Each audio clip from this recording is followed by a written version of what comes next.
السلام علیکم، capital 51 news کے ساتھ میں ہوں صالحہ جمال۔ سب سے پہلے head lines.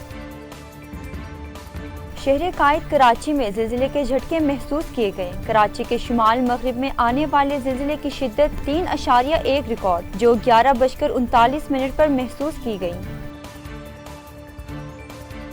Lahore greater Iqbal park واقعے میں 300 سے زائد افراد سے پوچھ گچھ، 100 سے زائد افراد کو شامل تفتیش۔ ڈیجیٹل موبائل فرانزک سے ملزمان کی موجودگی کا تعین کر کے 66 افراد کو گرفتار کر لیا گیا، جس میں 40 گرفتار ملزمان کو عدالت میں پیش کر کے شناخت پریٹ کے لیے بھیجا جا رہا ہے۔ شناخت پریٹ کا عمل مکمل ہونے پر مزید تفتیش کو آگے بڑھایا جائے گا۔ پشاور میں کورونا کے مثبت کیسز کی شرح 27%، ایبٹ آباد میں 34% اور لوئر دیر میں 9% کورونا مثبت کیسز ریکارڈ ہوئے۔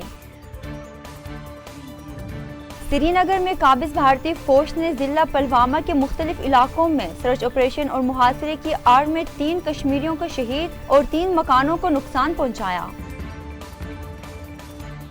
برطانوی وزیر اعظم بورس جانسن کے مطابق اگر ضروری ہوا تو برطانیہ طالبان کے ساتھ کام جاری رکھے گا۔ طالبان کی باتوں کو نہیں، ان کے رد عمل کو دیکھیں گے اور پھر کوئی فیصلہ کریں گے۔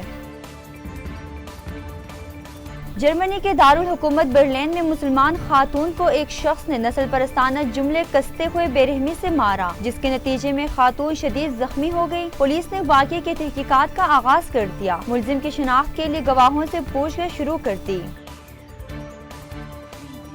کابل سے نکلنے کے لیے کوشاں ہزاروں افغان اور دیگر شہریوں کا کابل ایئرپورٹ کے باہر مشکلات کا شکار۔ مسافر فراہم کردہ کیمپ میں پتھروں اور کچرے پر سونے پر مجبور۔ امریکہ کی جانب سے کابل ایئرپورٹ پر مہیا کیے جانے والا کھانا کھانے کے قابل نہیں، کیونکہ وہ سور کا گوشت ہے جو مسلمان نہیں کھا سکتے۔ صوبے میں انتظامی اور حکومتی خلا ہونے کے بعد شہر میں غیر یقینی صورتحال کو کنٹرول کرنے کے لیے طالبان نے جگہ جگہ چیک پوسٹ قائم کر دی۔ قندھار میں پاکستانی صحافیوں کے ساتھ ساتھ غیر ملکی چیلنجز کو مشکلات کا سامنا۔ طالبان خود بھی خوف میں مبتلا، صحافیوں سے بھی مسلسل کہا جا رہا ہے کہ اپنی حفاظت کو خود یقینی بنائیں۔